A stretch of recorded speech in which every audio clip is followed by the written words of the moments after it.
Америкийн эрдэмтэн Тимоти Мэй гэдэг баяа багш баярыг танилцуулаад баяр сайхан багш тийм ээ. Тэгээд цонжин болдог руу хамт яваад.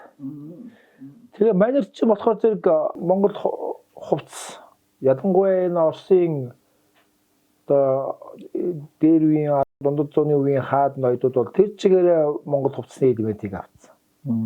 Тэр тусмаа Монгол цэргийн өмсгөл зүүсгэл маш их нөлөөлсөн гэж ингэж ярьдаг хүн тийм ээ. Баримталтаа нь яриа штэ.